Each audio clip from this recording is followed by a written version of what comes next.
honest with you, when I first booted up Red Dead Redemption back in 2010, I was hyped. The opening sequence at Fort Mercer had me convinced that Bill Williamson seemed like he was going to be the main villain, at least early on. Here was John Marston's former gang brother, now a ruthless leader who literally shot our protagonist and left him for dead. I thought, this is it. This is going to be an epic personal vendetta that drives the entire story. Boy, was I wrong. After multiple playthroughs and years of reflection, I can confidently say that Bill Williamson is hands down the most disappointing villain Rockstar has ever created. And that's saying something from a studio that's given us some of gaming's most memorable antagonists. Let me break down exactly why Bill fails so spectacularly as a villain, and how Rockstar completely wasted what could have been an incredible character. The setup that promised everything.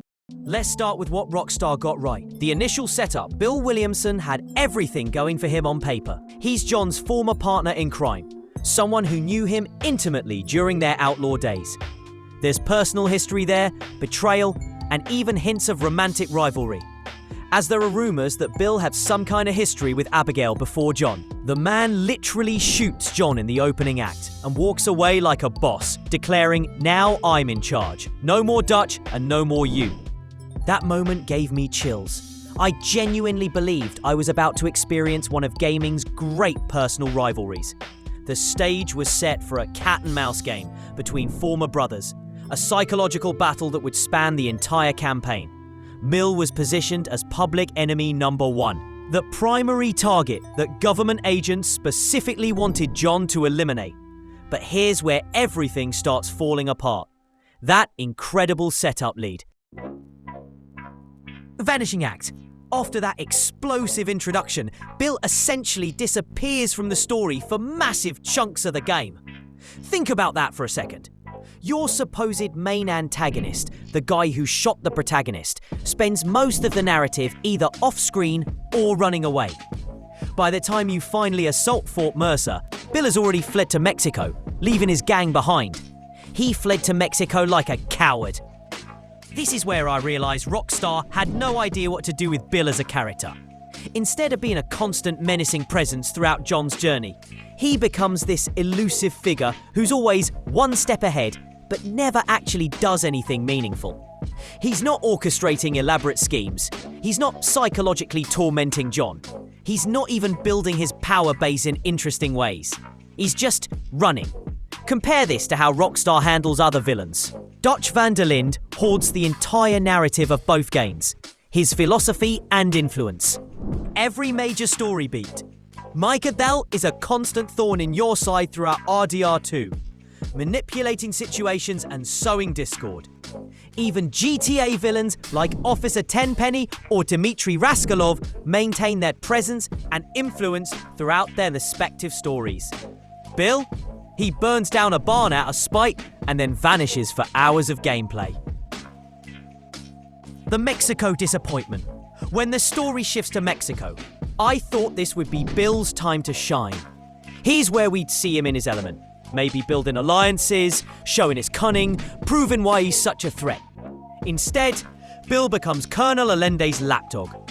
The man who was supposed to be this independent gang leader, this force of nature who commanded respect through fear, is reduced to taking orders from a corrupt Mexican official. This completely undermines everything the game established about Bill's character. Where's the fierce independence? Where's the leadership that allowed him to take over Fort Mercer and build his own gang? The worst part is how his story ends. When Allende's regime falls, the colonel literally throws Bill under the bus without hesitation. Bill, the man who shot John Marston, who was built up as this major threat, gets betrayed by his own ally and dies begging for his life.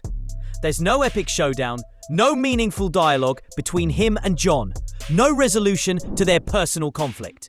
Just a pathetic death that feels more like checking a box than providing narrative satisfaction. The character development that never happened. What really frustrates me about Bill is how much potential Rockstar wasted. The foundation was there for a complex, compelling antagonist. Here's a man who clearly felt inferior within Dutch's gang, who was seen as the dumb muscle by his more intelligent companions. His takeover of Fort Mercer could have been his attempt to prove he was more than just a follower, that he could be a leader in his own right. But the game never explores this psychology. We never get meaningful interactions between Bill and John that delve into their shared past. There's no exploration of Bill's insecurities, no examination of how being underestimated. Even Red Dead Redemption 2, which gave us deeper characterization for most of the gang members, doesn't really improve Bill's standing. Sure, we see more of his personality, his drinking problem, his loyalty to Dutch, his crude humor, but he's still essentially comic relief rather than a serious character study. The game shows us that Bill is insecure and desperate for approval, but it never connects this to his later transformation into a gang leader in any meaningful way. The comparison problem. Bill's failures become even more apparent when you compare him to Rockstar's other villains. Take Dutch van der Linde. There's a character with genuine complexity. Dutch is charismatic, philosophical, and tragic. His fall from idealistic leader to paranoid tyrant is one of gaming's great character arcs. When you finally confront Dutch, it feels earned because the game has spent dozens of hours building up to that moment. Or look at Micah Bell from RDR2. That man is pure evil, but he's consistently, effectively evil throughout the entire story. Every interaction with Micah makes you hate him more. And when you finally get your revenge, it's incredibly satisfying because the game has made you invest emotionally in his downfall. Bill has none of this narrative weight. He's not complex like Dutch. He's not effectively hateable like Micah. And he's not even memorably over the top like some of GTA's more cartoonish villains. He's just there until he isn't. The wasted potential. What makes Bill's failure even more painful is how easily it could have been fixed. Imagine if Rockstar had kept him as a constant presence throughout the story. Picture Bill actively hunting John, while John hunts him, leading to a series of escalating confrontations across the frontier. Envision meaningful dialogue between them that explores their shared history and divergent paths. The personal stakes were already there. These men knew each other, fought together, shared women, survived together. That's the foundation for an incredible rivalry. But instead of building on that foundation, Rockstar treats Bill like a minor obstacle to be cleared away so the story can move on to more important villains. Even his death feels anticlimactic. After all the build-up, after positioning him as John's primary target, Bill dies in a cutscene with barely any fanfare. There's no boss fight, no dramatic final words, no sense of closure for their relationship. The legacy of disappointment.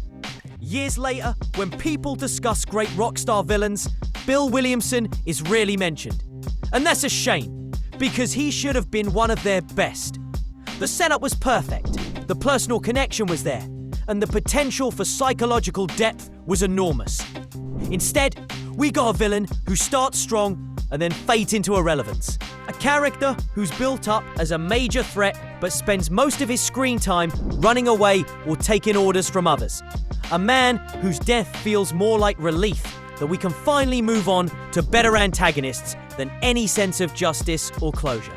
Bill Williamson represents everything that can go wrong when you don't commit to your villain. Rockstar created the perfect foundation for a memorable antagonist and then completely failed to build anything meaningful on top of it.